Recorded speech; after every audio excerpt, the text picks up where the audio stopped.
to us. He gives us all we need. Amen. Senator, today you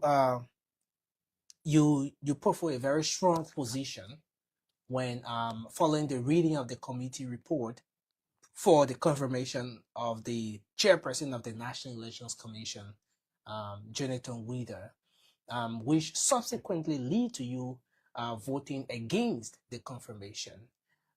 Your position, you care to state that position firstly for the benefit of those just following this for the first time?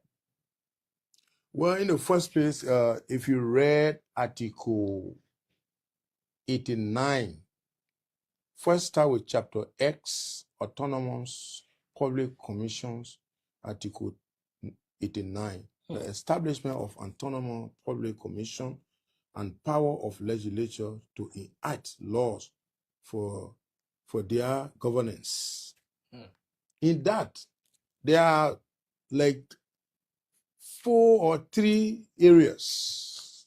The following autonomous public commissions are hereby established, and this is established by the Constitution. Yeah. A Civil Service Commission. We just enacted that law. Instead of Civil Service, to be Civil Service Commission. And then we have Election Commission. Election Commission, upon the establishment of the Election Commission, there was specific training given to the Election Commission when appointed. 7 years. All commissioners, chairman and the commissioners. It means they should work in conformity of that particular training given by the law. Because the law was created and that power was given by the Constitution. Article 89. So in that light, where the legislature enacted a law giving a specific timeline to a commissioner, election commission, these areas, GAC, they are critical areas to national concern or growth and development. In order to make them non-laissez-faire institution, you got to carve a law that will govern them from interfering. So when the time is given, it should be in conformity and you should comply within that turning. Yeah. The election commissioner then, Councillor the lady, Deviata Brown Asama, she was appointed, nominated, subsequently confirmed and appointed by the president to serve the period of 7 years. In that light, I think she left with 2 or 3 years on expired term. Where the commissioner had resigned, the framer of the law had given a particular timeline, which is 7 years. So whatsoever tenure left unexpired, whosoever that will occupy that position should serve within that period. And afterward, if the president, he will have been confirmed for the unexpired tenure, at which time, when the time is over, if the government found it fit, then they can make a net decision. But to give him a 7 years is a violation of that. So were you pushing that the confirmation that took place today be for the completion of the tenure of the unexpired tenure of Deviata Brown? Exactly. That's it. Because it's specific. Why will you be specific and deviate? Then the argument they brought was this position is not an elected post. Fine. But you, before you become an elected official, the institution that internalized you before emerging as a legislator is the election commission. So putting somebody there, you cannot go contrary to the law to get a person carte blanche. But are you also taking into consideration, Senator, that if the confirmation today is to go for the unexpired tenure of Madame Deviata Brown Lassana, we're going to be talking about a whole different process for Mr. Jonathan Wieder if he's to be renominated, what we saw in the chambers today, where votes will be taken again and all of those. Don't you think your colleagues are trying to, avoid all of those long processes? There is no bureaucratic bottleneck. Go ahead with the confirmation. There are other commissioners seated. that were nominated along with David Eto'o Brown. And those people are functioning within a specific given period of time. When that time reaches, eventually they're turning over. They'll be re-nominating. So in that category, we felt that the Gineton, if nominated and subsequently appointed, should serve for the unexpired term to start afresh with those that will be coming as commissioners. You understand? Not to gain extra time than the others. But I saw also, let me tell you something. It also undermines the integrity and bring enough fighting.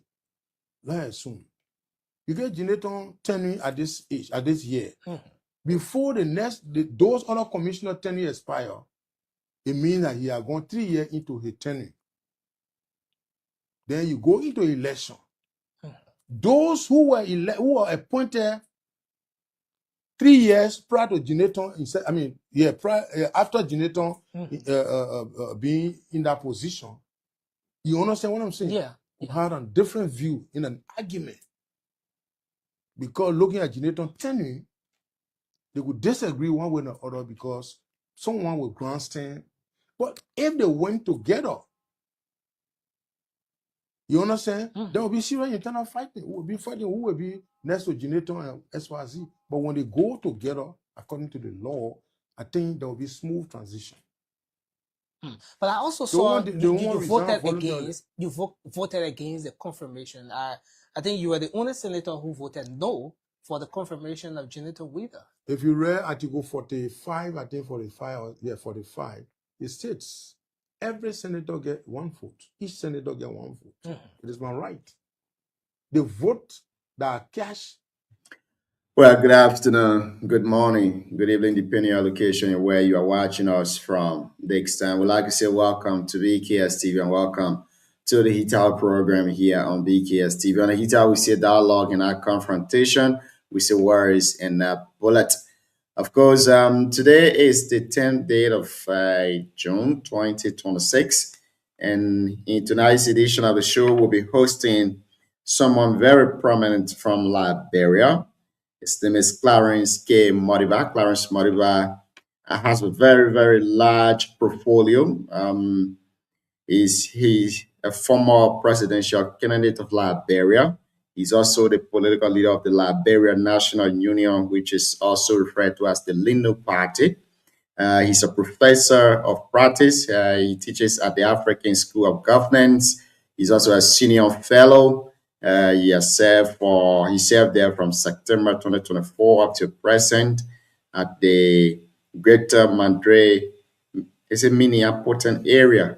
And he also served as board member of the Population Institute in the United States as a member of the Board of Treasury. Of course, Clarence Modiba will be our guest here tonight on the show. He'll be discussing issues, trending issues affecting Liberia, issues relating to Liberia, the issues that the young people are faced with. Clarence, join us here as we go in depth and bring you insight into most of those things that have been happening of late. My name is Junior Payne, your regular host of the Heat Hour show here. I'm seeing the CEO already in the back. Veteran Mafelson and Davis also in the back too, as well. We're going to be bringing them on very shortly. But I would like to inform you that the show has been relayed on Voice of BKS in Butuo Town, Nema County, as always, and on Voice of Tapeta in Tapeta City, Nema County. 8 minutes past 8 o'clock in Liberia, 8 past 8 in Liberia. And this is how I would like to welcome you to the Wednesday edition of the Heat Hour program here on BKS TV. CEO, good evening and welcome to the show this evening. How you doing, Chief?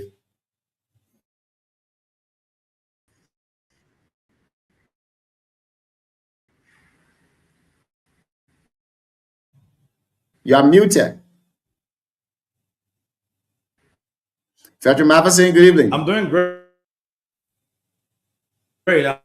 I'm doing great. We'll be hosting one of my brothers here tonight, so it's going to be a wonderful show.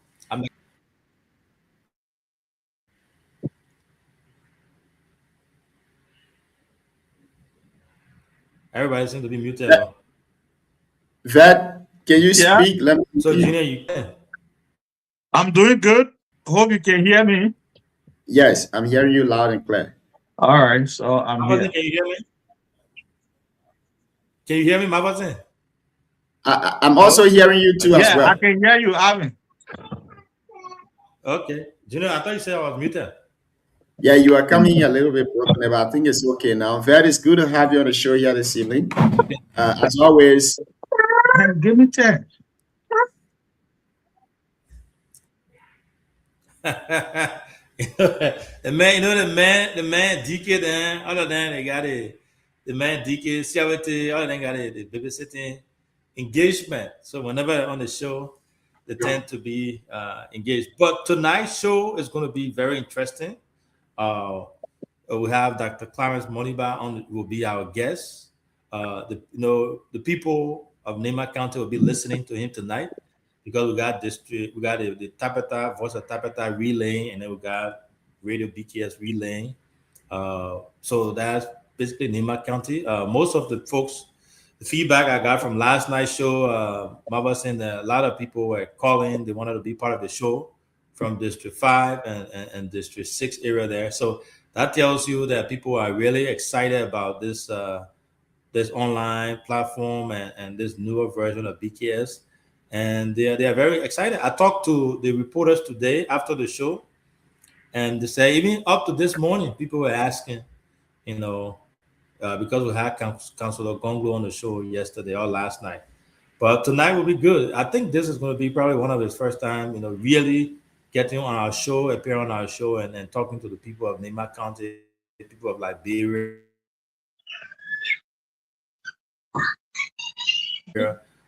folks in the diaspora. We do look forward to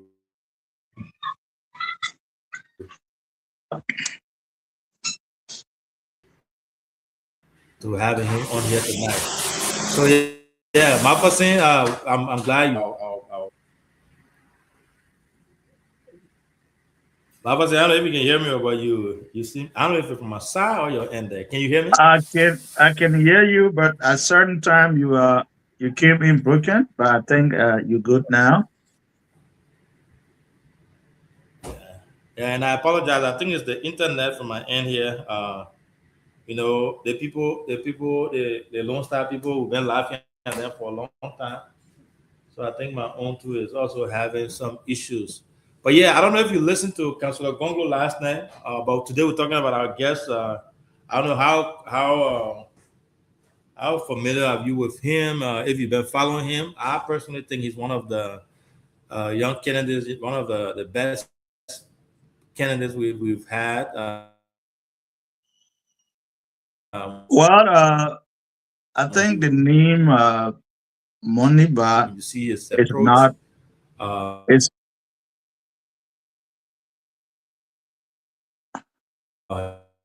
the way he approaches things and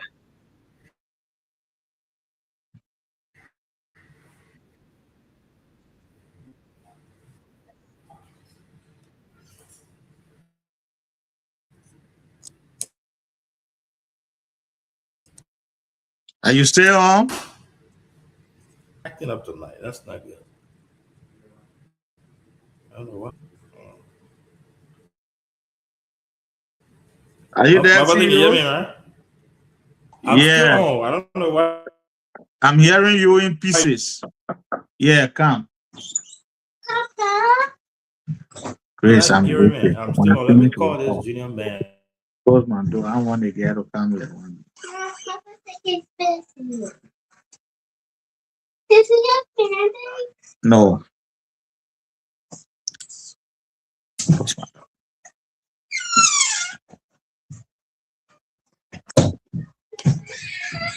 I think I was getting you. The only thing you were. Are you hearing me? Yeah, I'm hearing you, Jim. Okay, great. I think our guest is in the back. Let's try to bring him on conversation with him here this evening. Dr. Clarence K. Moniba. Good evening and welcome to BKS TV. How you doing, Chief? I'm good. Thank you so much for having me. I see your colleagues on here as well. looking very much forward to our discussion today. So again, thank you so much for the invite and the opportunity. Well, it's our pleasure to have you on the show here this evening. This is our first time. Some of us, we've been following you for a very long time now. I know a lot of people may want to know you with your hard portfolio and all of that. Let's get to know you by name, your educational background, where you hail from in Liberia, and let's start the conversation from there. Okay, no, again, thank you so much again for the opportunity. Every time I have a chance to speak to the Liberian people, I get excited because this is what I think our country is missing, right? This dialogue, this discussion about policy and how we can all work together to build this country, irregardless of political parties or irregardless of tribes or county affiliation or anything of the sort. So, every time somebody asks me about, to talk about myself, I first have to start with my utmost pride to say that I'm the son of Dr. Harry Muniba, who served as the former vice president in Liberia, as well as Minita Muniba. And when you talk about education, I think it's so important to highlight, the fact that I've been blessed, very much blessed. Everybody know from the Civil War how difficult it was for every Liberian. So I found myself as a refugee, first in Sierra Leone, and then ultimately, in the United States. And with God's blessing and a lot of academic scholarships, and then I also used to play football, American football, giant ball. I ended up getting 2 masters on scholarships as well as a PhD on a scholarship. Went to Harvard University. I'm so proud. I always say that I'm a Liberian and I was able to go to Harvard University and Deuce School with all A's. And so, that's from my educational standpoint. Again, 2 masters and a PhD. But then also from a work standpoint, I've been, I've been blessed. I've traveled to over 50 countries in the world, working for the United Nations, working for the African Development Bank, of course, working here in Liberia, serving as the youngest person to oversee the Liberia Electricity Corporation as chairman of the board. I also worked, as the head of the President Delivery Unit, where I oversaw most of the infrastructure development in this country from 2014 to 2018. So when you look at the Lofa Road that's being built, when you look at the red light to Banga, to Ganta Highway that goes into Nimba, I oversaw implementation of that. You look at the Mount Coffee Hydro, like I said, I was chairman of LEC when that was finalized. You also look at the CLSG. I think if some people not hear about it, is where we get electricity from Cote d'Ivoire through Ganta, which is what a lot of people in Nimba benefit from the CLSG, which is from Cote d'Ivoire to Liberia to Sierra Leone and Guinea. I was chairman of the board of LEC, and we negotiated that to be able to bring electricity into the country. And then the White Plains Water Facility plant, the major water plant that's in Monrovia that's providing water to a lot of the communities. I oversaw the implementation of that. So I'm proud of the work I've done, but there's so much more to be done in Liberia. And that's why it's so important that we have to have the discussion about how can we continue to improve. I put on my post the other day, I was comparing us to Burkina Faso. When you see the rapid improvement in Burkina Faso, we have to understand that we not only should do just as good as them, but better. You cannot tell me that Burkina Faso is better than Liberia or even Ghana or Cote d'Ivoire. And so this is why it's so important for all of us to start to work together. But, that's just a little bit about me. But again, like I said, I'm very excited to be on the show so that we can discuss about, Liberia. It's good to have you on here, Vexilin, Dr. Clarence. Which part of Liberia you hail from? I'm from Lofa. Actually from Gihima. And so, it's in Kolahun district, Wahasa district. And so that's where I'm from. 2 of my parents, they're from that Lofa area. Okay, great. Now, I want us to start a conversation from Lofa, and then we come to national issue we discuss across the board. No problem. Recently, there have been this issue with, Guineans authority coming into Liberia. According to information, they are still stationed on the Liberian land, the Liberian government to saying they are taking diplomatic measures. Your statement from Liberia, your statement, you own a political party, you head a political party called LINU.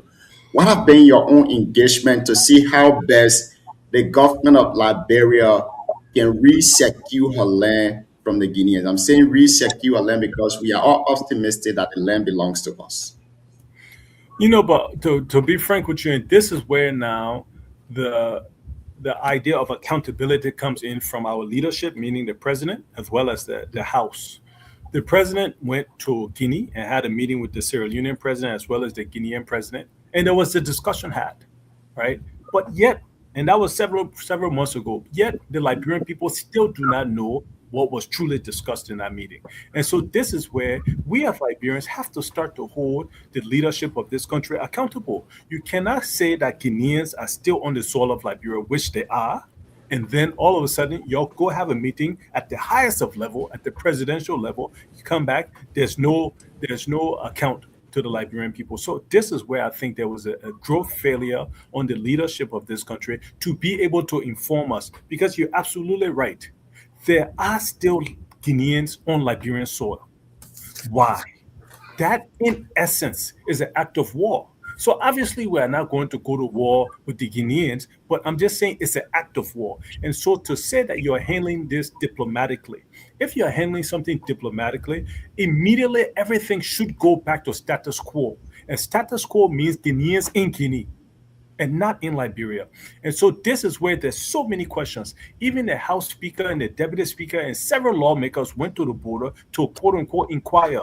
They came back, absolutely no response. All they are telling us that it's being handled diplomatically. No, that is not good enough for the people of Liberia if there are foreigners on our soil illegally. And so this is where we as Liberians, we have to start to demand more. And again, the reason why when I first started talking, I know sometimes we talk politics, but this has to be beyond politics. This cannot be because it's UP government in power, so nobody from UP wants to talk. It is wrong. There's no way the president should have gone to Guinea, come back with no account. There's no way the Speaker of the House should go to the border with several lawmakers. Imagine the hundreds of thousands of dollars that were spent just in transportation for the president, all the security detail, and all the ministers to go, the House Speaker, the Deputy Speaker, and several lawmakers. I promise you, there was not less than $100,000 spent on transportation to go to Guinea and come back.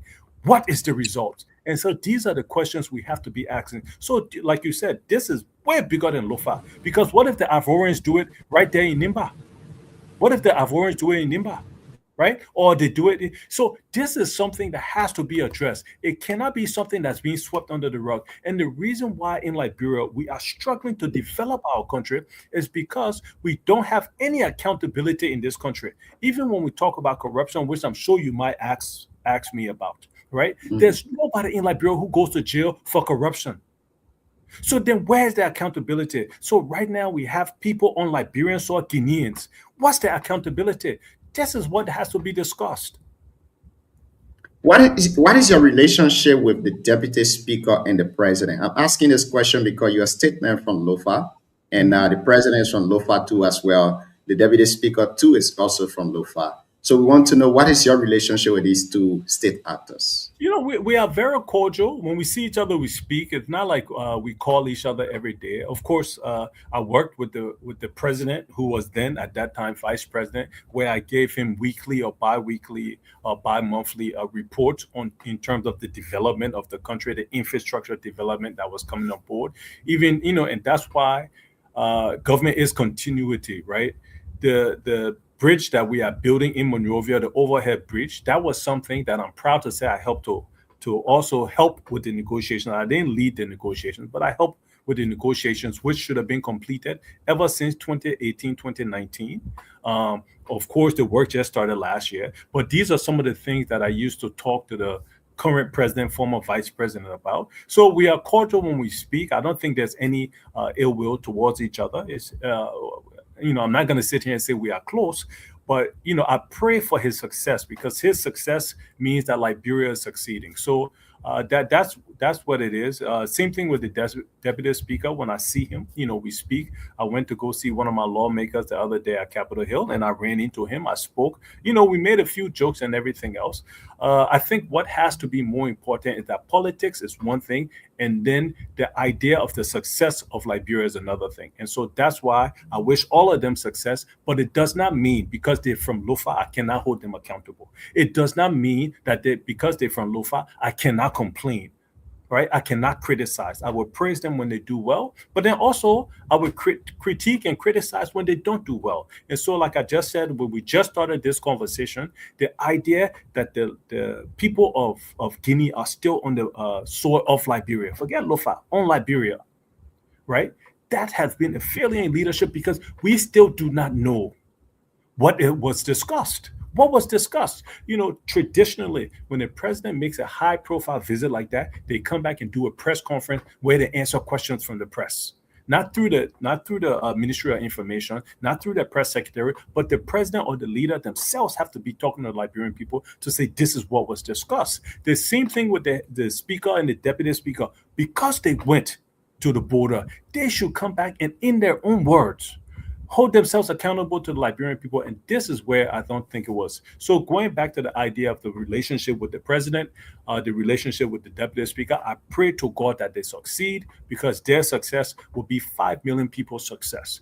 But, like I said, it's not like we talk every day, but, I'm here to give advice if they need it, to support when they need it, but to also criticize when I feel like they go out of bounds.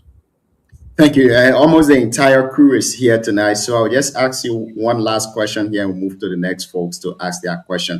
I'd like to welcome all of you to the show. The reason See you. Can you guys hear me? Yes. Thank you.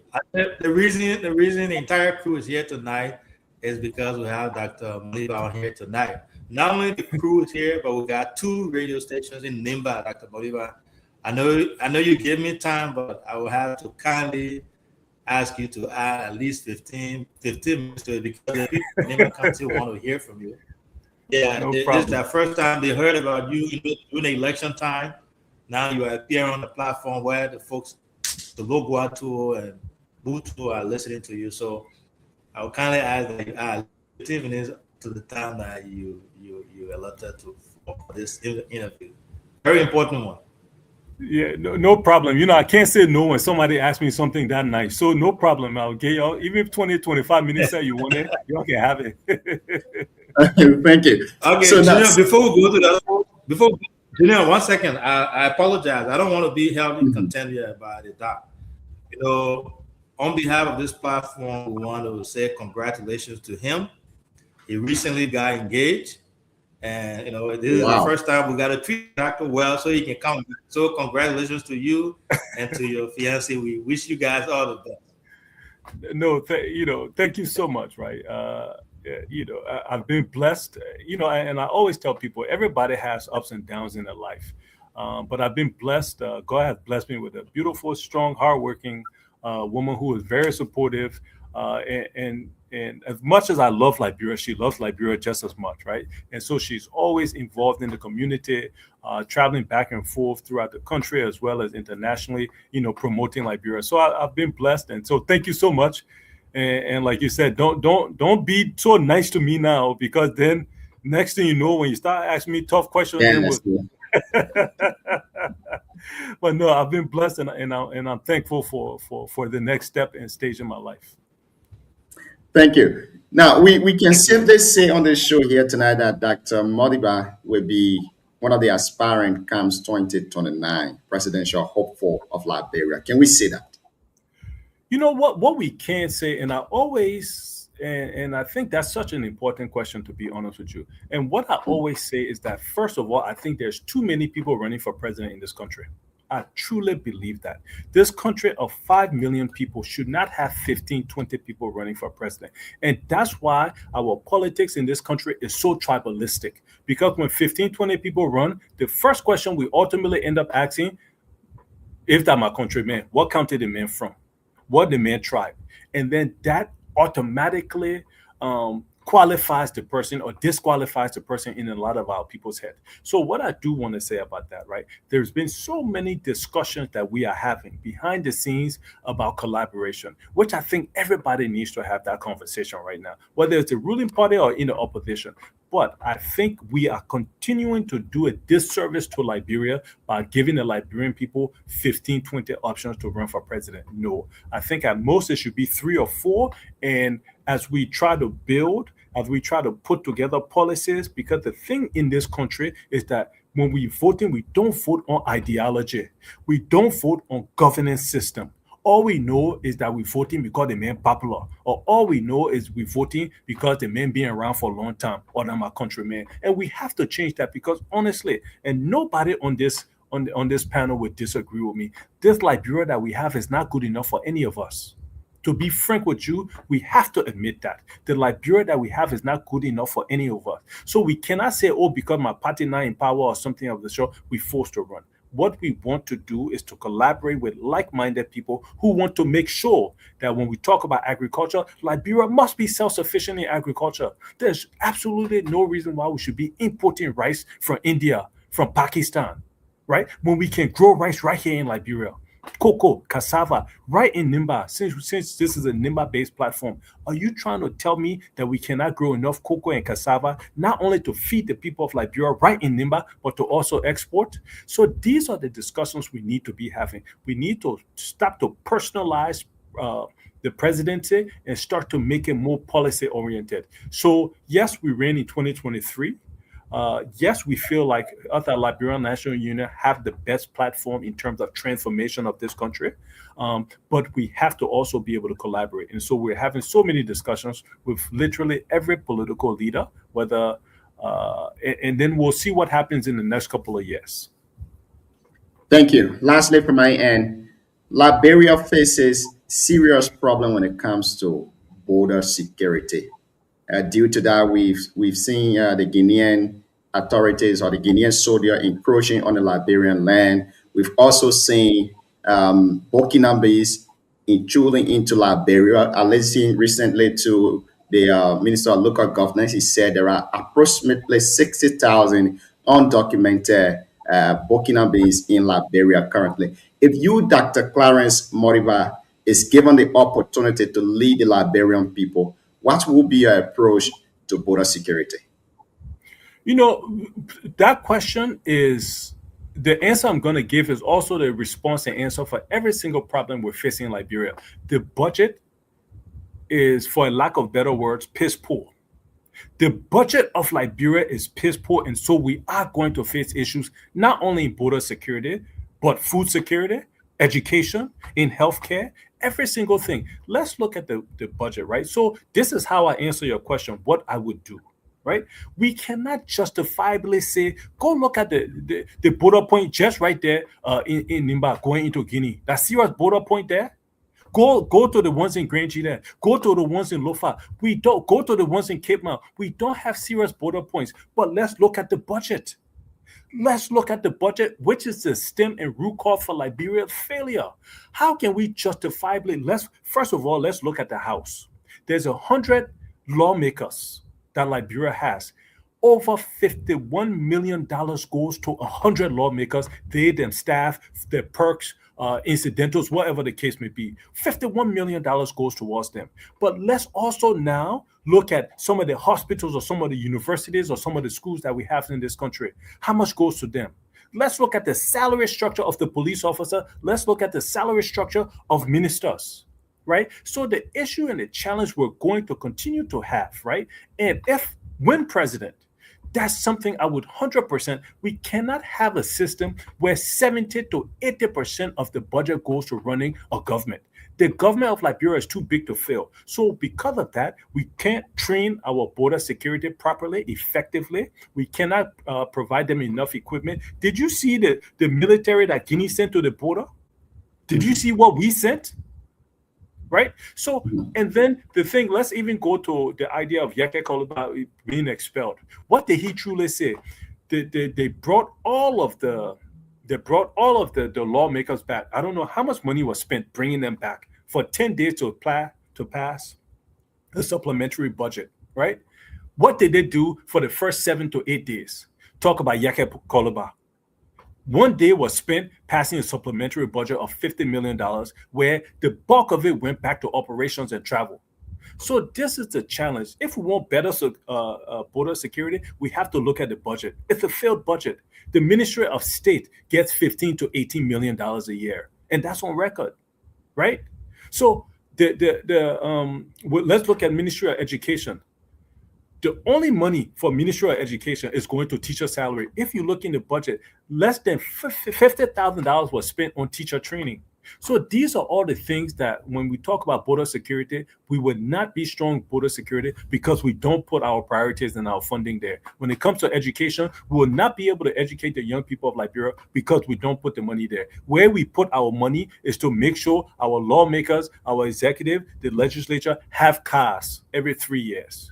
Right? That's where we put our money to make sure they got $2,000 every month in scratch cards. That's where we put our money. If president, when president, that can never happen because that's not ethical leadership. Ethical leadership is to make sure that everybody in the country is benefiting from the country's welfare, not to take 80% of it and spend it on government and then take 20% and spend it on education and healthcare and agriculture. So border security has to be fundamentally changed, but it has to be financially supported. We have to train, retrain all of our border agents. We have to equip them. And then we also have to give them the reason to be committed to their job. So these are some of the challenges that we have to be able to talk about. Thank you so much. I will stop here for now and go to the CEO. After the CEO, we go to Veteran Matheson, Siawete, and then my friend and brother, Romeo Yusei Jr. CEO, welcome.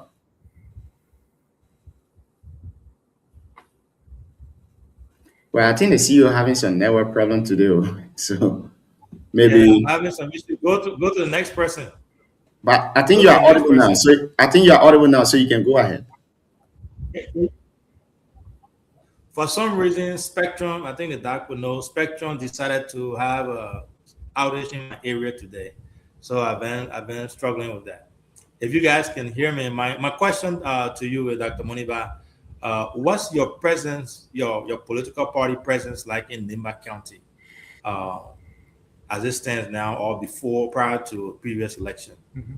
You know, honestly, I visited Nimba 3 different times during the elections. You know, moving around, engaging with people, going to so many towns and communities. I think we went to about, if I'm not mistaken, about 17 or 18 different towns and communities in Nimba. You know, we have Liberian National Union. We have our county chair there. We have some structure there, but to be honest with you, it's not as robust as it should be. So that's why I was so happy with this opportunity to be able to come on, to be able to talk about my policies and my ideas so that people listening can say, this is an opportunity to join and help to create a new Liberia. So yes, we have a few hundred people in terms of our leadership in Nimba. But we have to do more, right? And the challenge in this country continues to be the same thing. You know, once you're running a political party and you're not in office, everything, finances always becomes an issue because you're not going to look at the people of your party and say, you got to pay dues, you got to pay fees every single month. And so, you know, thank you so much for that question, CEO. We are building. We need to build. I will provide a phone number and a name at some point here so that we can make sure that people who are interested in supporting Liberian National Union, people who are interested in joining myself and my party, they will have an opportunity to be able to make some calls and be able to do that. So thank you so much, CEO, for that. Yeah, and I agree with that. I think it's a good question. The reason I ask is this as you know, the population in Liberia, not just Nimba, is very youthful, young. And a lot of young people now, we are moving towards digital campaigning, digital messaging, even the media landscape as you see it now. So we are online tonight, but you're speaking, people toward the rural part of Nimba are listening to you, which I also think is less expensive because you don't have to go from town to town, drive from town to town, ride bike on those bad roads. You are just at the comfort of your living room in Monrovia and communicating your information to them. So I think it's very important. And I ask that specifically because, you know, no disrespect, but I don't think a lot of people in Nimba know who you are. Not a lot of people know your political party. And I think by using this platform or platform like ours would be a good way, a good segue into, you know, conveying your message and telling the people who you are. And people are listening tonight, and some people this might be the first time. Okay, this guy, you know, he's a very young person and he's making some great points here. But I will stop here and have my brother Matheson David to ask his question, and then we'll go to the other two and try to see if we can get be on time here. Much as you give us time, we want to respect that, so you can come back. No, again, yeah. Thank you so much. Thank you so much for that. And you're absolutely right. And it's no disrespect.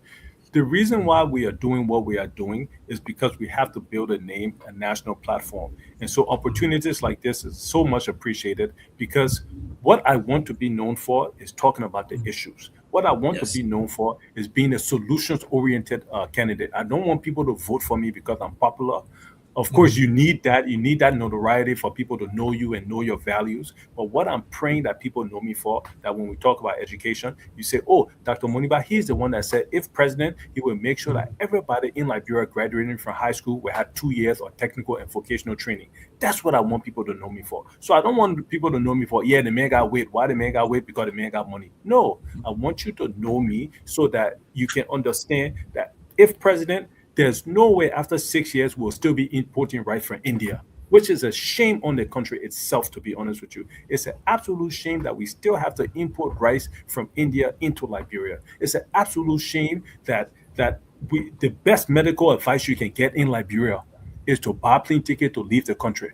How many people in Liberia, how many people in Nimba can afford that? And so these are the things that when we talk about leadership, if you like me or not, right? If you want to support me or not, whoever you want to support, make sure they can answer those questions. And so again, thank you so much for the opportunity, and for the people who are listening to me in Nimba, y'all come on board. Let's start to create a new Liberia. Thank you. I will stop there for now. Junior, you can go to, I think Mafasin was next. Welcome. Thank you. Thank you so much. Thank you. How many questions do I have? 2? We'll give you 3 because we don't have second round here. So okay. let's ask sort of our question and we'll let the guests do. But he already asked one question, though. He already asked one question, so he's down to 2. Okay, down to 2 already. All right, that's a good one. Dr. Moniba, the name Moniba is not strange to Liberians politics. Your father once served as vice president to former President Samuel Kanye-Doe, I think from the 1980 to 1990, if I'm not mistaken. So your name is the name that is associated with service, to Liberia, and proud of that. And I want to say thank you, because you're just following the path of your father, especially when it comes to politics and contribution to the governance and development of Liberia.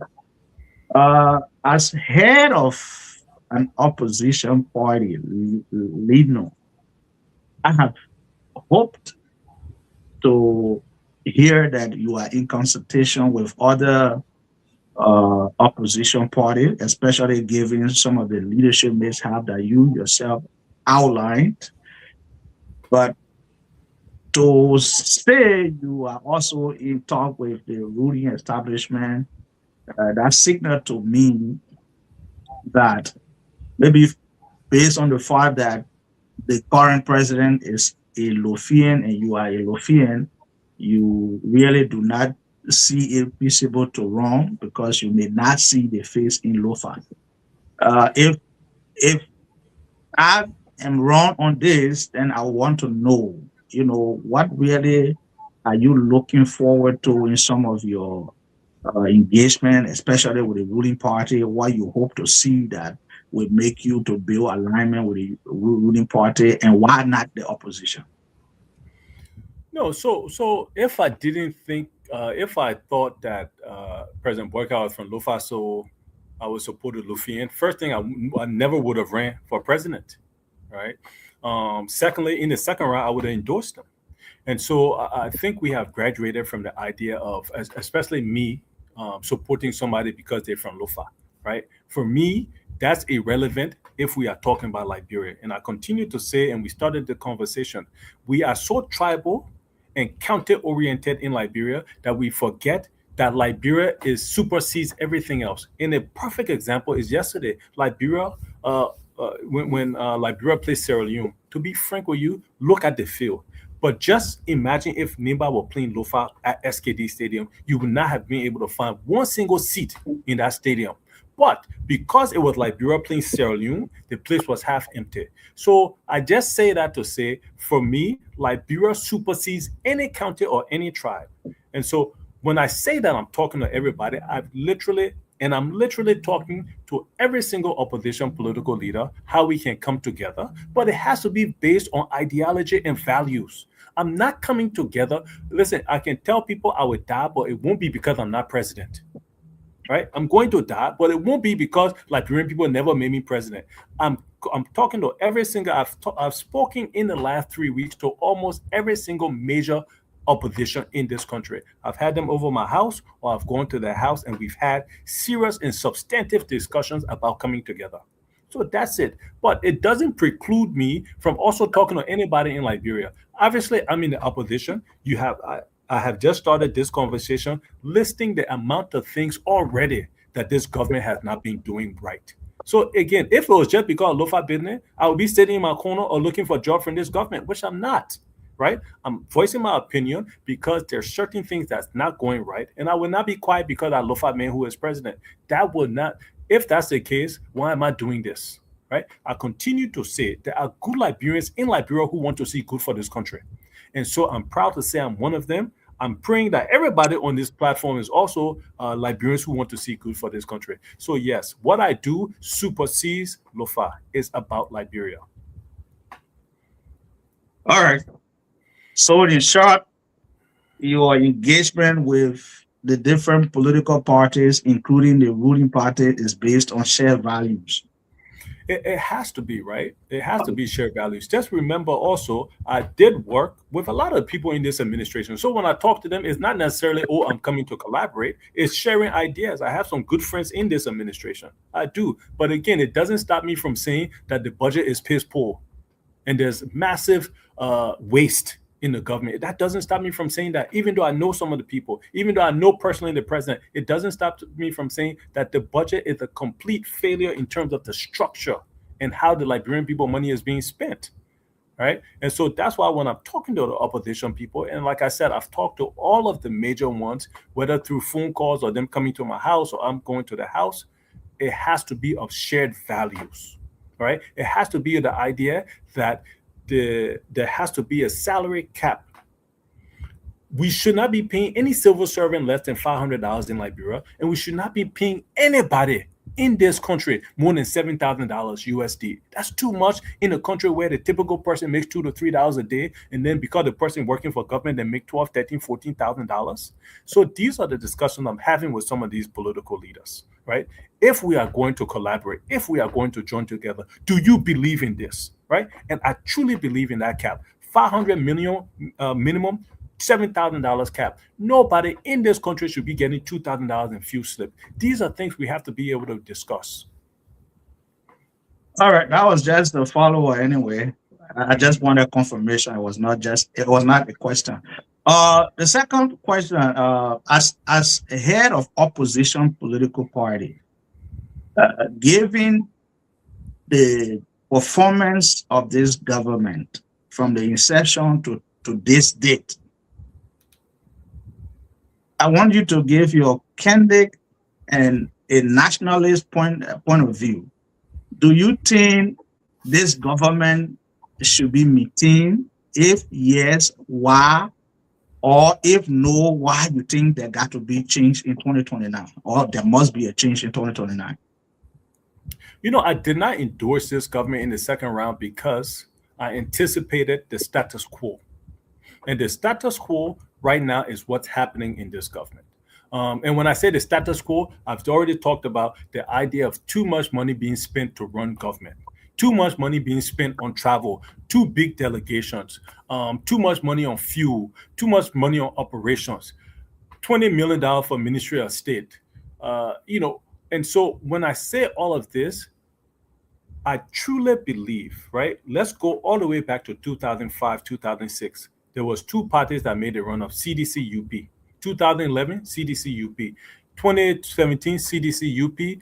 In 2023, CDC-UP. But yet the people of Liberia are still crying. So that in itself should answer this question for you. We need fundamental and transformational change, and I truly do not believe CDC and UP can bring that to the people of Liberia. So that should answer the question for you. It would be the same old, which is what we get in this country. And so this is my frustration with the mindset of some of the Liberian people. They are okay with the status quo because we continue to say at least is what giving us the country that we have, that most of the people who are listening to me right now will sleep in darkness tonight. That most of the people will send their children to sit on dirt floors with no blackboard, with no roof on top of them, and no food in the children's stomach going to school. So absolutely not. We need fundamental change where what we have been doing since 2005 has not worked for the Liberian people, and it will not change if they continue this path. All Thank right. you. Lastly, Oh, given the three now. failure, yeah, Go ahead with your understanding last that, question. yeah, understanding governance failure, especially when it comes to the implementation of our truth and reconciliation recommendations, Mhm. and realizing that true reconciliation is yet to be a priority in Liberia. Understanding again that your father, Dr. Moniba, was an associate or a vice president to Samuel Kyan Doe from the independent NDPL party, and giving the fuse between that administration and the people of Nimba that is yet to be reconciled. How different are you from your father, and what approach have you when it comes to engaging the people of Nimba, especially considering their vote numbers and strength if you want to be president or if you want to win an election? Well, I'm very proud to say I'm no different than my father, right? Zero. My father is my father. And I say that because I'm so proud to be associated with the name Dr. Harry Moniba, because nobody in Nimba, nobody in Liberia will ever say, right, even though he served that position, that Dr. Moniba killed anybody. Nobody in Nimba or nobody in Liberia will ever say Dr. Moniba stole Liberian people money. I continue to say, and I will always say, there are good Liberian people who are working in this administration, who work in WIA administration, LA administration, and who ultimately worked in Taylor government and government. I'm proud to say my father was one of them. Again, let's check the records. The Truth and Reconciliation went throughout the whole thing. Not one single time was my father's name brought up. Not one single person in Nimba will ever be able to say Dr. Moniba did this, Dr. Moniba killed, Dr. Moniba stole. And so when you say the difference from my father, there's no difference. He had integrity, he had humility, he had service, and that's what I want to represent. I always tell people this story. I decided I was going to commit my life to the development of Liberia when I was burying my father. As we were lowering my father's body and casket in the hole, is when I promised my father that I would be one of the people to change Liberia, because I know what he stood for. I know what his values were. I know how he respected human life. And so, listen, people have to be able to judge each individual by their character and their content, and not by association. Yes, my father served as vice president of Liberia to serve the people of Liberia. And again, I will be very clear about it. Anybody listening, you will never, ever hear Dr. Harry Moniba stole money the same way how you would never, ever hear Dr. Clarence Moniba stole money. You would never, ever hear Dr. Harry Moniba say, "You're kidding me. You're cheating me. You're tabbing me." That never came from the lips of my father. And so that's why I'm no different than him. Thank you. Thank you so much. I know Fair want to have this conversation here tonight. He's loving it, but again, we need to I'm let done. Okay, great. So Siawate, let's welcome you on board, and then you can ask your question. After that, we go to Romeo to take us home.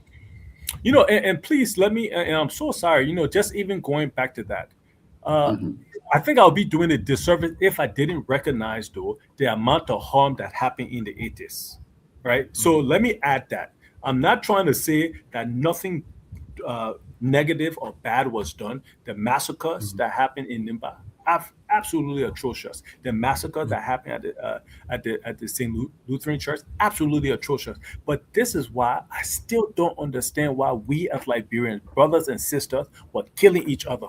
What did we gain from this?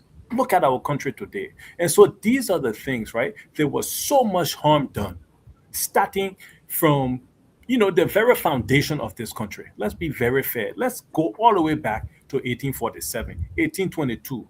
The very foundation of this country has to be questioned, right? How we have treated each other, how we are so tribal to each other. And so those have been the root causes of what has this country right now. By the time somebody get a minister job and they're from Nimba, guess who is around there? People from Nimba. By the time somebody from Bon County get minister job, so people from Nimba, from Bon County surrounding them. And this is what sowed seeds in the people of Liberia that brings the hatred around. And so the idea has to be like, how can we look at each other as brothers? So yes, my statement was made in defense of my father, but not necessarily in defense of the administration that happened during the 80s.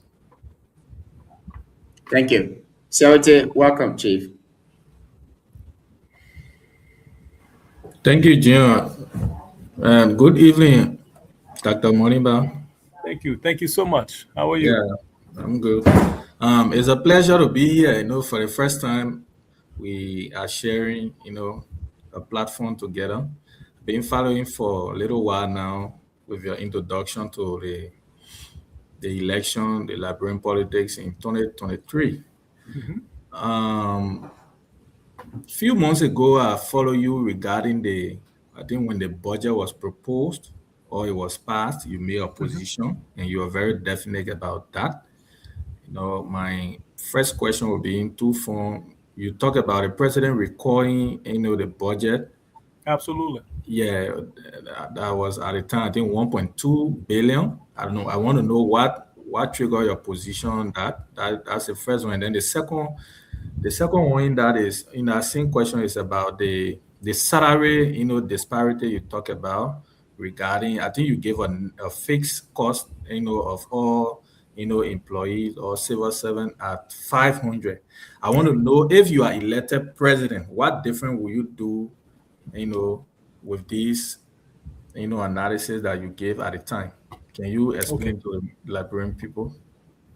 No, and thank you for that again. And so what I always like to bring up, right, when we're talking about the budget, again, one of the most important things that a leader can do is to make sure the people of that country can eat. The fact that when you look at this budget, we are giving more money to buying vehicles and fuel than feeding the people of Liberia. $13 million was provided for the agriculture sector. $13 million. $9 million was provided to JFK Hospital. Significantly less was provided to Tapeta Hospital. But then let's look in that same budget. How much was given to the president's office? How much was given to the vice president's office, the speaker office, the deputy speaker office, the pro tem office? Over $13 to $14 million. So you are giving more money, or just as much money, to 6 political offices than you are giving for the full security of the people of Liberia. That's why I say that budget must be recalled. You cannot say healthcare in this country is less important than 100 lawmakers in this country. You cannot justify. There's nobody that can justify to me that I will accept, right, that you spend more money on government than on the people of the country. Government has how many thousands of people, right? How many thousands of, 100 lawmakers, 23, 24, 25 ministers, but yet we are spending more money on them than the people of Liberia, than the people in Nimba. How much money actually went to Nimba? Think about it, right? And so my call for the recall of the budget is because that budget as constituted will never develop Liberia. Let's be honest with ourselves, because it's been very similar budgets throughout the course of our recent contemporary history. And we see our country. We know our country. We know how our country is looking. How can you justify, we'll pay a government teacher $70, but we'll give $500 scratch card every month to a lawmaker? How do you justify that when you're already giving them $8,000, $9,000, $10,000 USD every month? Right? And let's not say, that a lawmaker, they have their own house. No, it's the executive that drafts the budget. The budget emanates from the executive. Then it's passed on to the House for approval. And so the fundamental change in Liberia must come from the executive. And that's why I keep saying we need transformational thinking in this country. We have to be able to understand that the government of Liberia is to serve the people of Liberia and not the people in government. And that's why I continue to always make the argument. You cannot justify to me that we'll spend $33 million on University of Liberia. Have you seen University of Liberia? $33 million might sound plenty to you, but I promise you that can do nothing in terms of the development and the training and the education of the people of Liberia. Right now, for the people in Nimba, if you come to Monrovia and you register to go to University of Liberia, I promise you, you'll be looking for a chair to go to class. You'll be towing chair on your head to go to class. So how can we justify that? Right? I talked about agriculture. We talked about education. When you look at the whole education budget, yeah, people will see it. $100 million for giving education. I agree. But 90% of that is going to pay teacher salaries.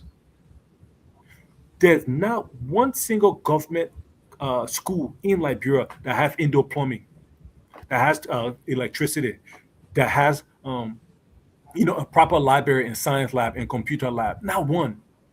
So that's my point with the budget. The budget is tailored to continue to support a government that is too big to succeed. Our government is too big. Imagine if I was president of Liberia. When president of Liberia, if I get a $1.2 billion budget, $200 million must go to the private sector.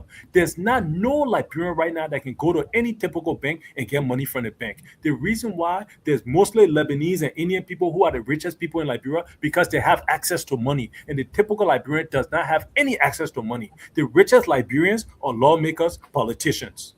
You can never build a country like that. And it's because the budget does not support that. Where in the budget supports private sector? You can't find it. But you will find over $10 million going towards travel and fuel and scratch cars and buying vehicles. But you cannot find money going to the private sector of the Liberian economy. And so this is why when we want to fundamentally change Liberia, we have to fundamentally look at how we create the budget.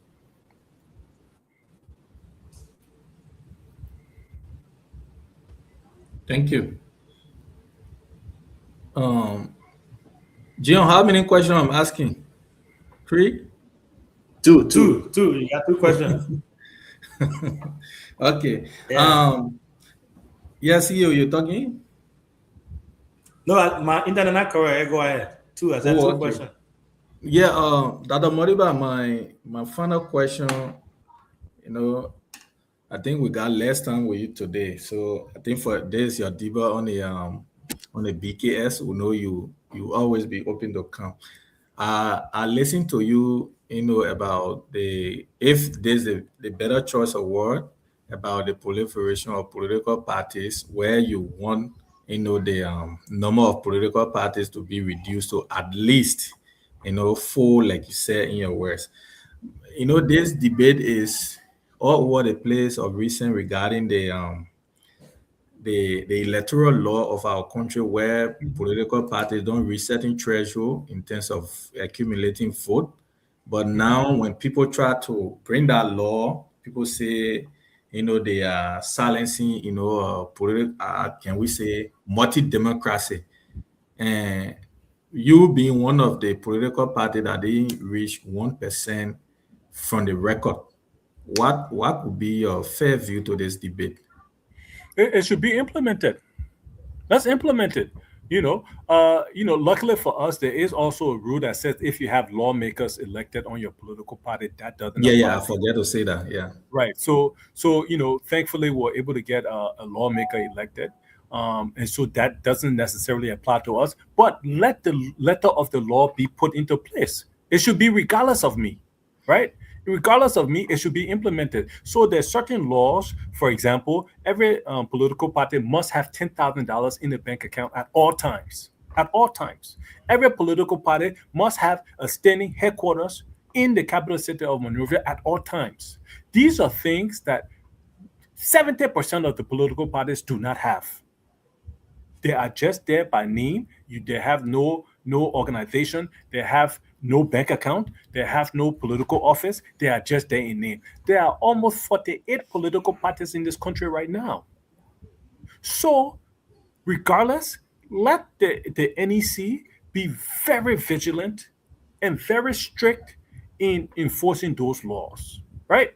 And so, if a political party cannot do it, then you cannot do it. So it doesn't stop party in this country, but we have to start taking the governance of Liberian people serious. You can't just come, get vexed with somebody, they are starting my own political party. You can't do that. And so these are the things I'm talking about. Thank you. Sebete, do you have a follow-up to that? Yeah. I just wanted to make a follow-up to that question. You know, thank God at least the host were able to grant me, because I really want to speak to that today. Regarding, you know, when I was reading your profile or listening to previous would I say interview or stuff, I heard that you teaches leadership in Rwanda at one of the university. And I listened to you on series of community radio stations in Liberia, you know, giving all of these solutions and the challenges that Liberia has. And you teaches leadership in Rwanda, a country that is also in Africa. So what do you think the leadership you teaching at, you know, one of the university in Rwanda you could also benefit from your service in Liberia? Because this is one of the gaps that we have in Liberia too as well. No, but I think the mistake you're making is that I'm only teaching in Rwanda, which is not true. Right before this phone call, I was on the phone with UMU. I'll be teaching at UMU. I've taught at AMEU. I've taught at UL. I've done this at Cogniton. I'm going around the country teaching leadership and giving out 1,000 leadership certificates every year in Liberia. That's what I'm doing. But I think you also have to be very proud of me, because I represent Liberia at a high level.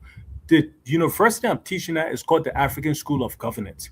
We all should be proud that President Kagame and the people of Rwanda can call me to go teach leadership to Africa, because this university is not Rwandans. It's not just Rwandans. It's from students from all over Africa. And I teach, I travel to Europe, to Spain, Portugal, France, leadership in the United States. I'm a Liberian ambassador teaching leadership. So we should be very proud that we have a Liberian that the continent of Africa can look at and say, yes, he is an ethical leader. A few months ago, I taught 20 ministers, including I gave a talk on leadership to the vice president of Botswana and 20 ministers from 20 different countries about leadership, about ethical leadership, about implementation. So these are things you don't look at it as, oh, he's in Rwanda teaching leadership and not Liberians. Look at it as that thankfully we have a Liberian who the world looks at as the leader in ethical leadership, and I'm traveling around the world teaching. And the one class I'm teaching in Rwanda, ethical leadership, I'm teaching with PLO Lumumba, who we all know in this is one of the foremost people around Africa in terms of leadership and accountability. He's a colleague of mine, and Antoine Ritiyisie, who is also one of the leading pastors and one of the people who helped to develop and bring back Rwanda after the genocide. So we are on that level. We should be proud that we have a Liberian on that level, engaging with these people, and then also going around the world talking about ethical leadership and being an ambassador for Liberia. And so you should be telling me thank you. So I'm not going to answer any more questions until you tell me thank you for representing the people of Liberia. And then in addition to that, our goal is to give 1,000 leadership certificates to Liberian people. So like I said, hopefully the next one in a couple of weeks will be at UMU. We'll also be doing it to the Notre Dame University in Sinkor, and then we have several more universities in the coming months. Okay, thank you. John, 1 second. You know, from they have 1 second. Let me ask you, they have Notre Dame University in Liberia? I didn't know that. Yeah, it just opened 2 years ago. They actually opened a couple of years ago, and they had their first graduating class in December, if I'm not mistaken. But yes, there's a Notre Dame University of Liberia now. Yeah. Is it connected to the one in Indiana, or is it a separate entity? You know what? To be honest with you, I think it's more connected with the Catholic Church, if I'm not mistaken. right? Because the person who heads the church is Father Maroon, who also heads a school here in Liberia, and so they are very closely aligned with the Catholic Church in But Europe.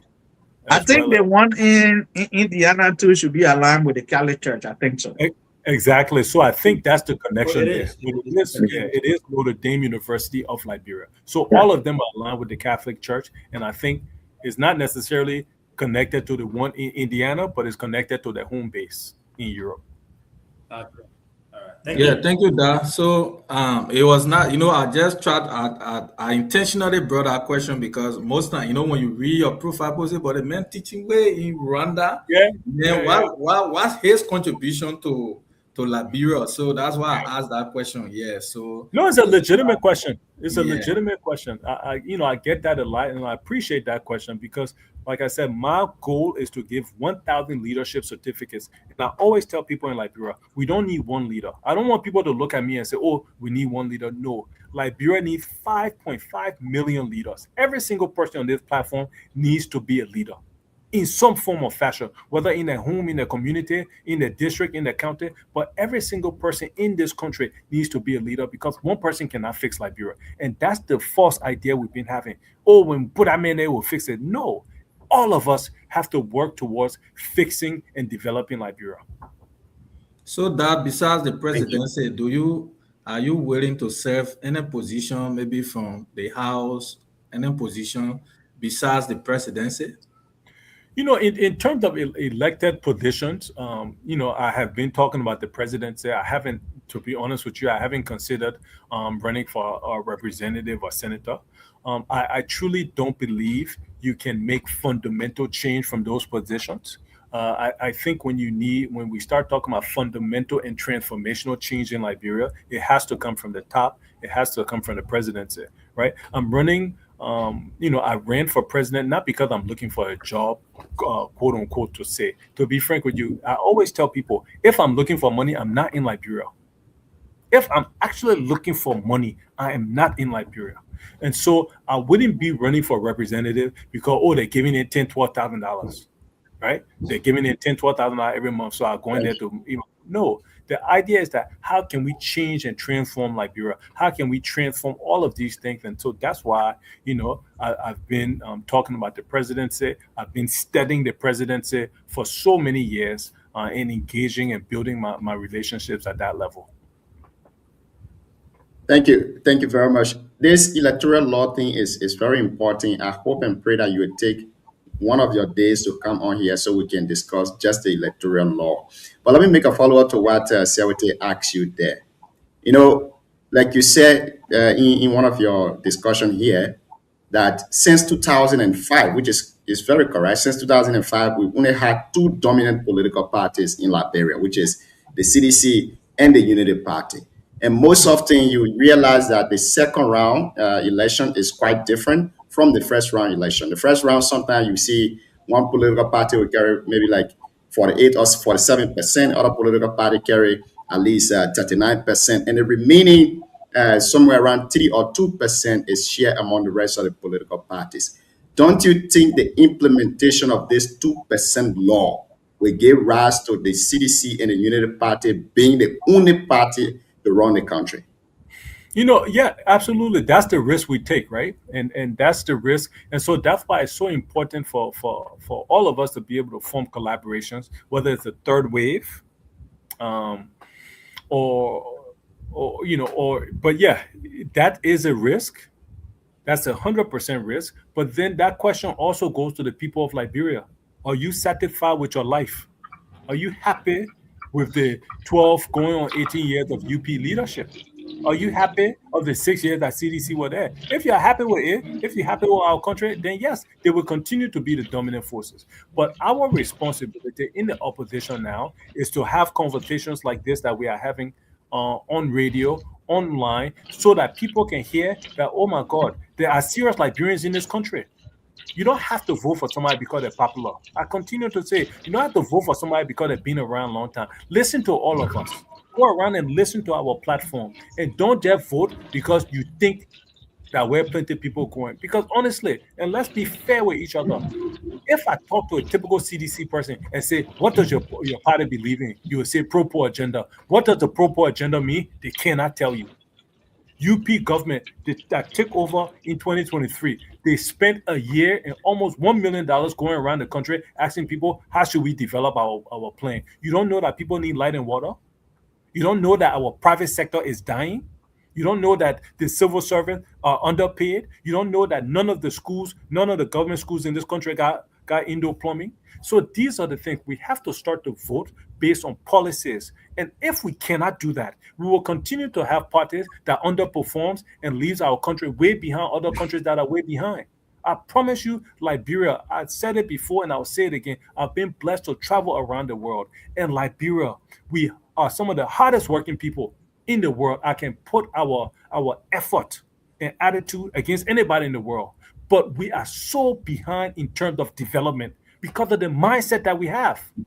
Because of the mindset that we have, we are way behind. And so if we want to truly develop the country, if going to your point, right, that the dominant parties will continue to be CDC and UP, we'll continue to have the country that we have. Importing all the food that we eat. Spending $200 million to import food from India, but spending only $15 million on agriculture. Why? Because of fuel and vehicles and travel. And so these are the things that Liberian people themselves have to answer that question. My only job is when I'm talking to the people of Liberia. My job right now is that the 6-7 people on here, when they listen to me, y'all will get off the interview and say, damn it, yes, I think I can support a man like that. That's my only job. That's the only thing I can do. Thank you. We go to Romeo to close us on this interview here tonight. And I agree with you, Dr. Modiba. And the food we are importing into the country, I don't know whether they are food. We import chicken feed, we import beef feed into the country. Where is the chicken? We don't see it. You know what? And honestly, please let me bring an example of that, right? President Obasanjo, the former Nigerian president, he opened a chicken farm in Cape Mount. And the people of that surrounding area was supposed to grow and produce chicken feed. Guess what happened after 1 year? The man had to start to import chicken feed from Nigeria because our own Liberian people could not produce something as simple as that. How do we expect to develop the country? So that's why when I speak and people say, oh, my man, you sound frustrated. I am frustrated because we are not achieving our potential. How can a Nigerian man come to say our open chicken? Thank you so much. It was supposed to be 60,000. Can you hear me? We can hear me, right? Yeah, okay. Romeo is not your turn. Yes. Yeah, we can hear you. Okay. How can somebody come into the country, say, I'm going to open a chicken farm? It was supposed to be 60,000 chickens at this farm. And he was barely even able to get 10 to 12,000 simply because Liberians and all the communities in that area was not able to produce chicken feed. So these are things that we have to take serious. But it will not change if we don't get the right leadership, if we don't get the mindset. I continue to say, and most people on this phone, I think you're in my generation. I'm getting old now, but all of you in my generation, under 50-year-old, or give or take, right? Our generation will be the one responsible to change this country. I can say it without hesitating. The older generation has done their part. They were not good enough, and they're still trying to hang on. Our generation has to be the one to transform this country. And if we don't believe that, we'll continue to suffer under their hands. The older generations that the ones that gave us 1990 Civil War. The older generation that the one that gave us what you talked about in terms of the 1980 killing each other because this person tried. Our generation has to now take the responsibility with a new mindset. Everybody can be praising Touareg. Oh, Touareg doing well in Burkina Faso. Why? Because he came with a fresh, new mindset, and that's what I represent for the people of Liberia. A fresh, young, educated, competent, clean character person who can transform this country. And that's why we continue to have these discussions. How can we develop this country? Thank you. Well, we still got good people in Liberia, brilliant minds in Liberia. And I know we'll discuss that when you leave in your absence. We'll rate you when you go. Romeo, welcome to the show. Romeo, let's hear you, my brother. Ask your 2 questions. Wow. You know, the Labran there when Roman and I, we started from like. Romeo So, always I'm let me yeah. Romeo finish rating. Let me say Yes. even to that. You getting me right? I think I'm yeah, much we're better. getting you. Yeah, we're getting you much better.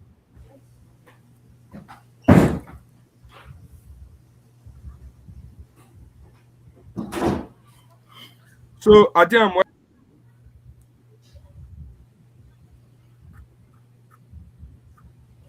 All right. Yeah, it's not you're not coming through, bro. So my question is about the issue of the Samuel West issue where he spoke about some of those issue at the court where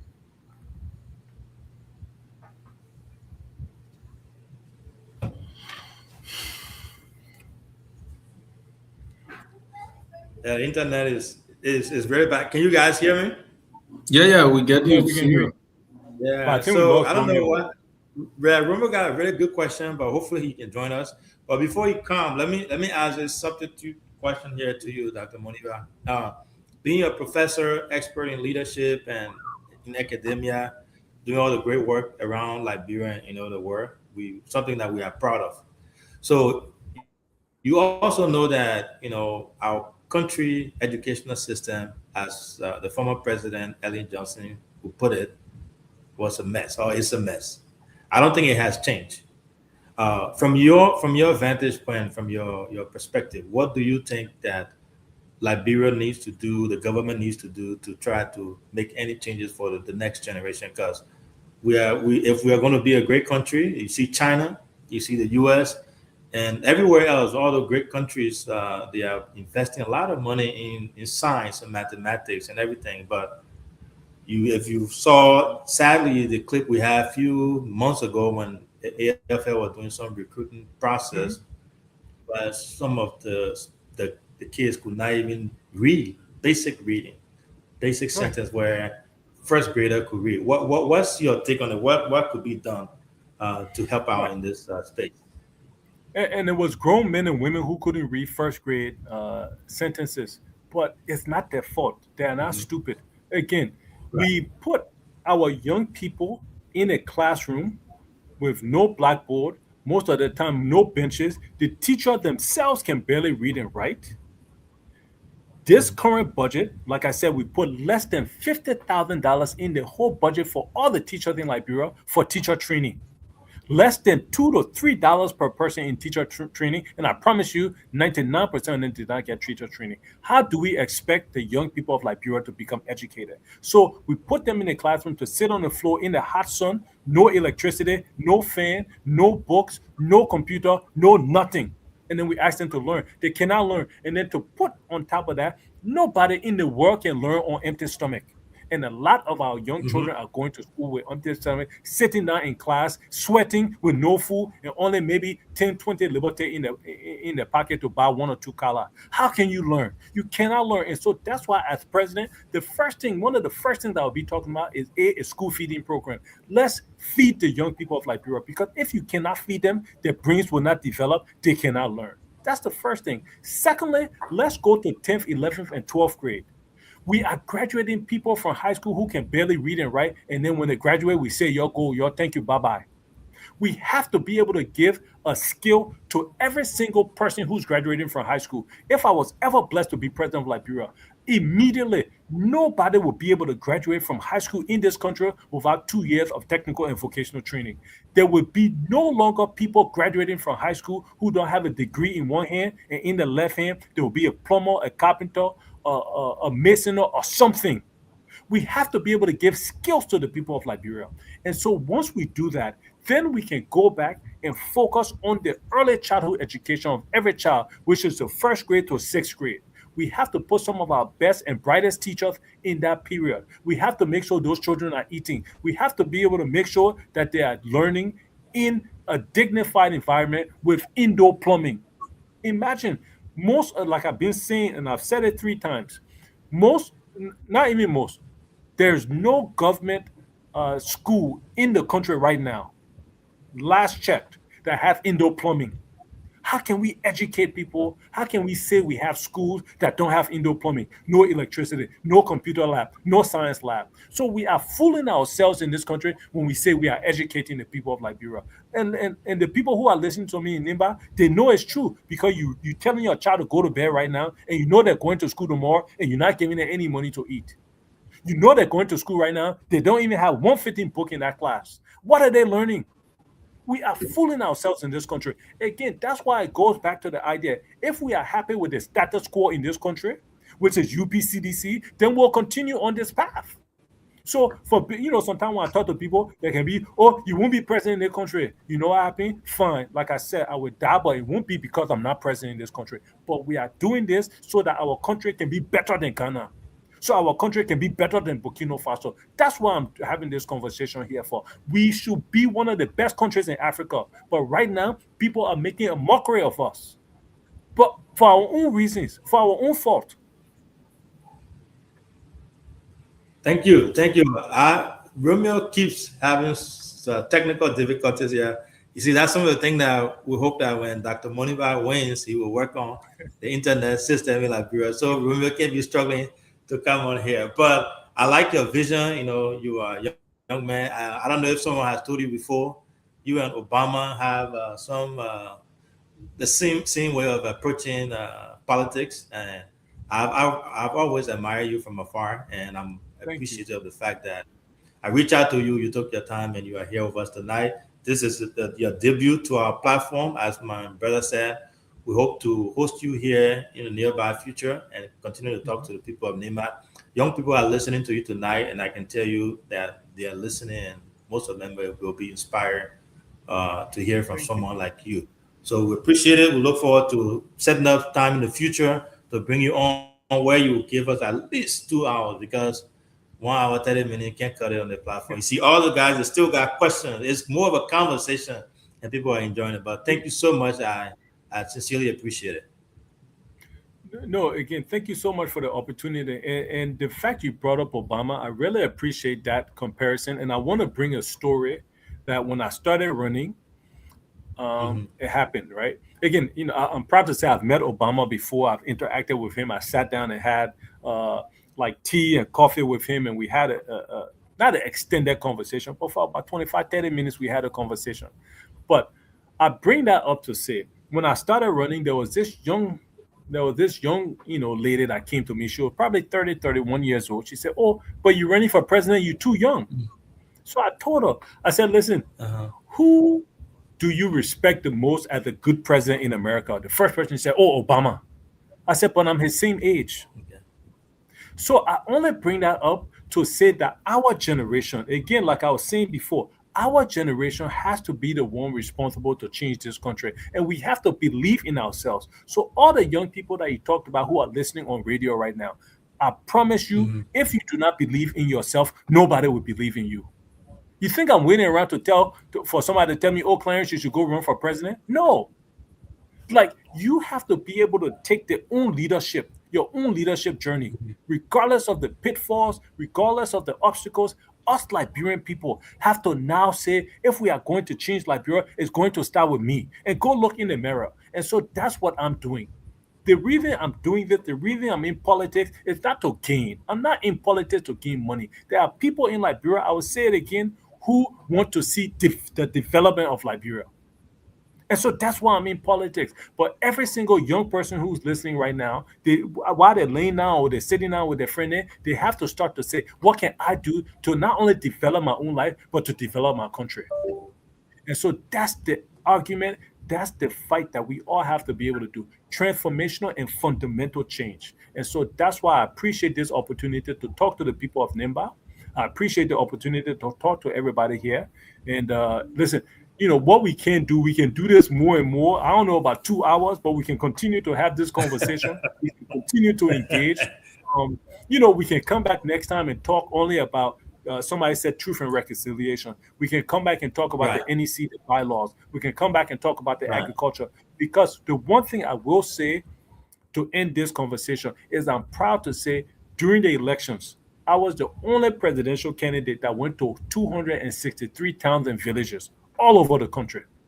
I was the only person who was very clear in every sector what I was going to be able to do. And this is the discussion that we love to have. And so, as you guys are having these discussions, CEO, please reach out to me. Say, oh, Dr. Moniba Clarence, please come on the phone. Please come on the line for 10 minutes, 20 minutes. Let's get your views on that. And I'll always make myself available to the people of NIMBA in this platform. Thank you so much for this opportunity. Thank you very much for being so on. Thank you. Thank you very much. Okay. So y'all start greeting me now. you want to stay so we can grade you? No. I don't want any bad feelings. So y'all go ahead. Okay, no problem. I agree with your principles. I support your principle.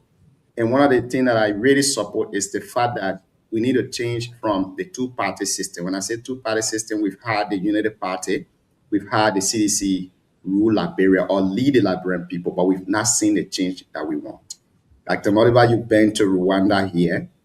I school here in Rwanda. You see the system, how it is. The people have priorities that they focus on.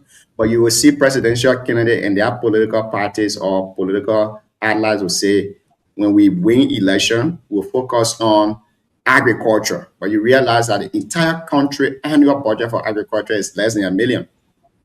So how can that be a priority for you? So Exactly. I agree with that point. But where I think we should have a dialogue around is the electoral law. You know, the framework of laws always do it in their favor. They don't go outside of their favor. They do it to suit them. Now, what they are doing is to silence people like Dr. Moliba, to silence people that do not have, the population, but have the voice to speak for the people. So if we go with a 2% law, I believe that we'll be giving more credit to the CDC and the Unity Party to continue to lead the Liberian people, and there will be no change. And the reason why they brought this law in 2014 is to keep the Unity Party in power, to keep the CDC around in power. Because if the first round you're having maybe CDC having 40%, you're having a Unity Party having maybe 45%, and then you're left with only 5% to be shared among the rest of the political parties, maybe around 15 political parties to share that. So it will be terrible. Right. I don't think that law should work. So Yeah, I agree with you in that I'm respect. a green now. You're on a green time film. Can we discharge our guests? Then we'll be able to do the grading. So they just want to listen to our grading. No. Like I said, y'all go ahead and grade me, but like I said, I really appreciate people on He this. has the opportunity to monitor us, so we have to treat him the honorable he is, and honorably discharge him so that we do our closing. I agree with you. Yeah.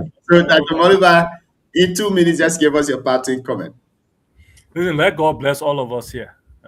All right. Like I said, everybody I'm looking at, I know you want the better for Liberia. Whether you support me or not, you want the better for Liberia. And as long as you want the better for Liberia, I'm okay with you. I'm happy with you. But the idea is, how do we get there? So we have to start to change our mindset, right? We have to stop to be tribal and more nationalistic. And that's my appeal. Right, we have to demand better. I want to end with this story in terms of the standards, because in Liberia we too quick to say at least, or did well, or he tried. I was in Ghana a few years ago before the elections, and I'm in the taxi. We're driving around, and so I asked the taxi man, and I'm looking outside. I mean, Ghana is beautiful. They're developing glass buildings. I mean, when you see Ghana, the level of infrastructure and development. So I'm in the car. I'm like, wow. If Liberia could look like this in 20 years, we will be so happy. And so I asked the taxi driver, because the presidential elections were coming, I said, oh, who are you going to vote for? The man slowed down and looked at me in the rearview mirror, and he said, look at my country. We are suffering. We are struggling. Yeah. My point is, what I was looking at as success, the common Ghanaian was looking at as failure. When we talk about development, We have to be desperate for change. And this is what I'm asking the people who are listening to me for. Be desperate for change. Support me or not. But be desperate for change, be desperate for development, be desperate for accountability, be desperate for implementation, and be desperate for the development of Liberia. And that's the only thing I can ask for. We will all be better for it. So again, thank you all so much for this opportunity, and I look forward to coming on, whether that next month or 2 months from now, to continue this engagement.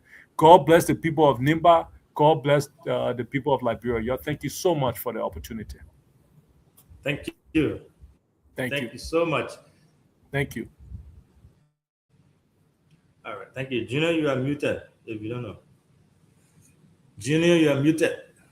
Thank you. Thank you, CEO. All right, Again, anyway, want to say before your network get problems. So I wanted to just recognize a few of our followers who are listening to us. Format Toure is also watching us here this evening. Boris Pali is watching us. Ziambo Danwe is, I don't know what it is. Danwe, CEO. Please don't hold me content here with your dialect. Danwe. He's one of the board members of BKS Foundation. Oh, sorry. You see then I come and get in trouble. So Mr. Danwe, good evening and welcome to the show. Alfonso Miame is also watching us here this evening. James is also following the show. Jay Kama Smith is also watching us. And of course, we had Dr. Clarence Moliba here tonight as our guest. Dr. Moliba, he spoke on so many training issues, from the border to the electoral laws to some of the priorities we need to have as a country. Those were the conversation that we had here tonight on the show. CEO, welcome. Let's hear you, Chief. Thank you. I think he did well. You let me know if you guys can hear me. For some reason, yes, my internet provider decided to mess things up tonight. Well, great show. Are you sure you're not in your Butuo? No. I've seen that somewhere in Canada by my brother Mafasin. But I think the guest did well, and we will try to get him back on here. I agree with most of the fact that he's speaking to the issues. He's got a platform. That's one thing that you don't see in our politicians in Liberia, right? Most people just, today I want to do this one, and they go and they say, "Mama, you can do it." They look at Mavasin and say, "Mavasin, you can do this," and then you start going without having a cause, a reason, a platform to present to the people. But if you listen to Dr. Moniba tonight, he has his platform, he has his value, something that he's pushing, something he believes in, and he's standing his ground. So I like that about him. My only recommendation, I think, area of opportunity, I asked the same question to him, was to try to make more effort to reach out to counties like Nimba County. Let his presence be felt there, not just on election day, but way before, 2-3 years before election time, to be able to reach out to the people there, talk to the people, not just on the main road, Ganta, Sani Kole, but all the way in rural part of Nimba. I think he has that opportunity. When he goes there, they got a lot of young people there. They got a lot of people who are believing people now. So with this message that he has, I think when he pushes that and try to go and reach out to people in Nimba County and other vote-rich area, he will be able to make a huge impact. That's the only thing. But overall, I think he did well. He sent his message out. He conveyed his message, and I've been admiring him for a long time. I'm grateful that he was able to answer my call to be able to be featured on BKS TV for the first time. Thank you so much, CEO. We'll go to Veteran Mafasin, and after that, CIOT will take us home. Well, as always, it was a great show. The guest is someone who is very much informed, and he's an intellectual. He understands the issues. But like every intellectual in Liberia, especially those of them who have got plans and want to see a better Liberia in terms of governance, the financial wherewithal has been the problem. For the last 21 years, leaders of Liberia has made the country so different to the extent that getting access to state power is no longer based on the content of your character and your competence. It's based on money, and it's sad. So I will encourage all of them, and I hope he's listening, to forget about intellectualizing issues for now, because not many people care nowadays to listen to, the substance of the issues.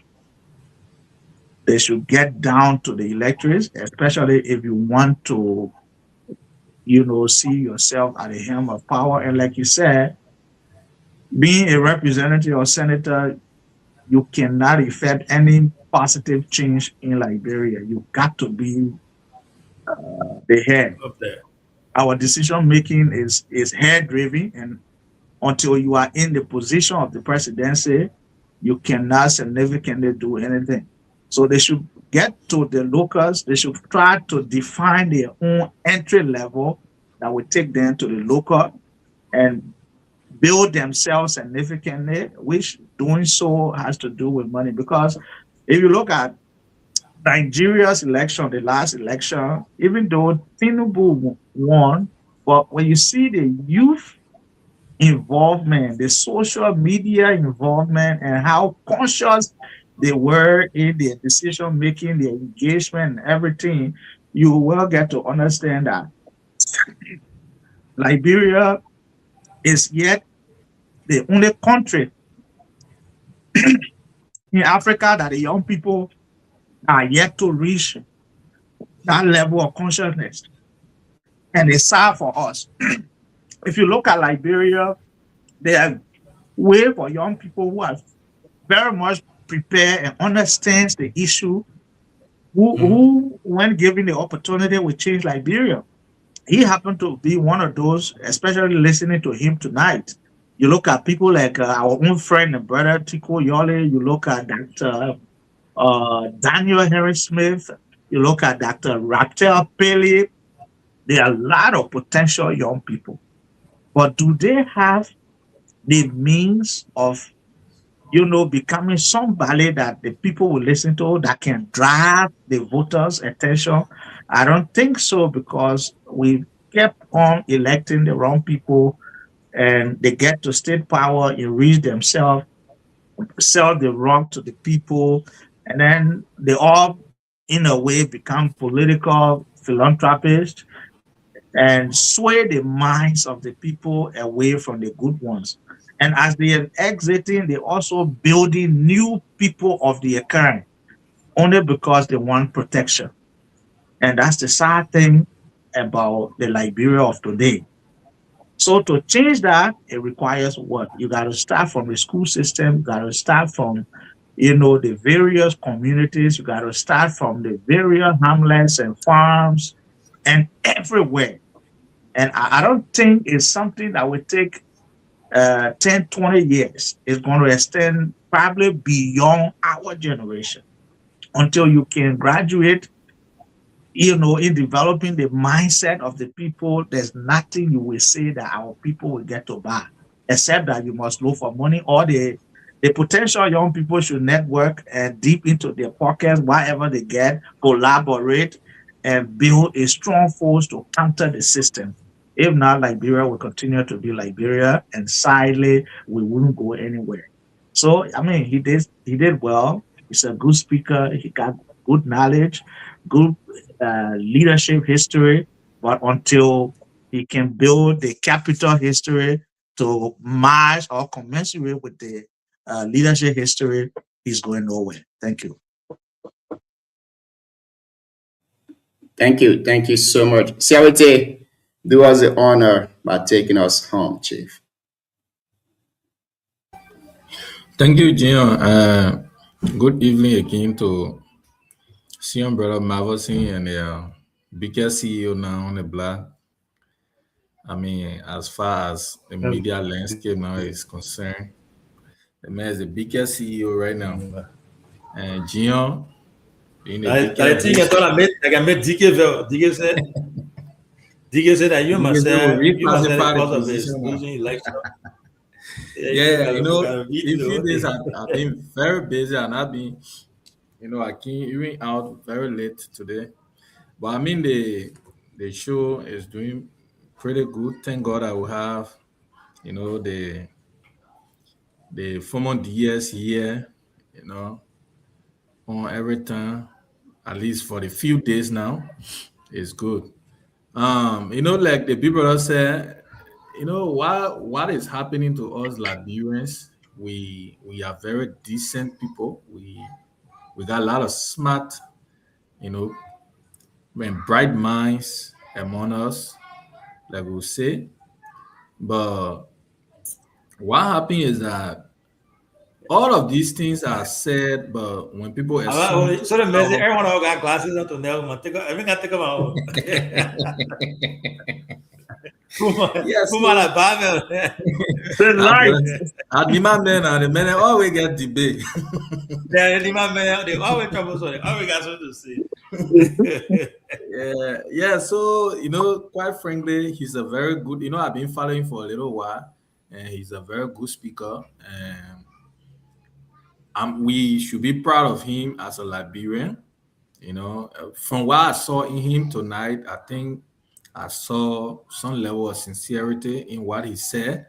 But my thing now is, you know, when people assume power, meaning for what he's going for the presidency, with how our, you know, our governance system as Liberian or as a country is, you know, when you assume to this kind of position, your surrounding change you right away, and most of those things you say now, it becomes, you know, I want to borrow this word from, you know, the late superintendent, peace be unto his ashes, Nelson Kokwe. He used to say, you make story before making history. So, you know, he used to be a very jovial guy. So many times, that's why he used to hear dream pocket again, enter my pocket, all the one. So, you know, the what all he's saying today, we are seeing a lot. We are seeing a lot.